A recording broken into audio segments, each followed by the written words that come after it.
நான் சொல்கிறது தான், நீ அரிட்டாப்பேட்டிலையும் சரி, நீ பரந்தூர் விண்ணூர் நிலையத்துக்கு இடமும் சரி, நீ சிப்காட் தொழிற்சாலைக்கும் சரி, இந்த என்ன ஒரு இது சின்ன உடைப்பு ஊரில் வந்து நீ எதுவும் சரி, நீ எடுத்துரு பார்ப்போம்.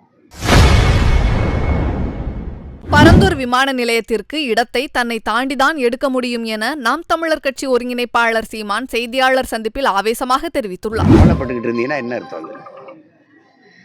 அதெல்லாம் சரி, மதுரையில் போராட்டம் தான்.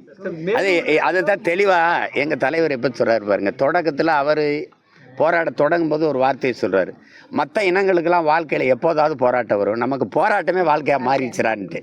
எங்களுக்கு தண்ணியா, சாப்பாடா, உடையா, வேலையா, எதாக இருந்தாலும் நாங்கள் போராடணும்.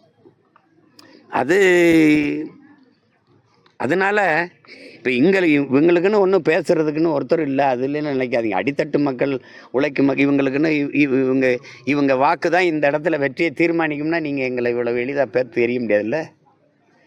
6 கிராமம் தானே நினைக்கிறீங்க, அப்படி இல்லைல்ல. அவங்களுக்குன்னு ரத்த சொந்தங்கள் நாங்கள் இருக்கோம்ல. நாங்கள் என்ன வேற்றுக்கிற வாசியலான்னு இவங்கெல்லாம் யாரும் நினச்சிருக்கீங்க? அதெல்லாம் ஒன்றும் கிடையாது. நான் சொல்கிறது தான், நீ அரிட்டாப்பேட்டிலையும் சரி, நீ பரந்தூர் விண்ணூர் நிலையத்துக்கு இடமும் சரி, நீ சிப்காட் தொழிற்சாலைக்கும் சரி, இந்த என்ன ஒரு இது சின்ன உடைப்பு ஊரில் வந்து நீ எதுவும் சரி, நீ எடுத்துரு பார்ப்போம். மத்திய அரசோட திட்டங்களுக்கு வந்து எதிர்ப்பு தெரிவிக்கிற மாதிரி இருந்தாலும் மாநில அரசு வந்து ஒன்றி நாடகம். இந்த நாடகத்தை நான் வந்து சின்ன வயசில் நினைவு தெரிந்த காலத்துலேருந்து பார்க்குறேன். இப்போ நான் ஒன்று கேட்குறேன், நீங்கள் பதில் சொல்லுங்கள். இந்த அரிட்டாப்பேட்டிக்கு தீர்மானம் போட்டேன்றீங்க, நீட்டுக்கு எதிராக நீங்கள் போட்ட தீர்மானம் என்னாச்சுன்னு கேட்டால் பதில் சொல்லுங்கள். இந்த ஆன்லைன் ரம்மி விளையாட்டுக்கு எதிராக நீங்கள் போட்ட தீர்மானம் என்னாச்சுன்னு பதில் சொல்லுங்கள். இப்போது சட்டசபையில்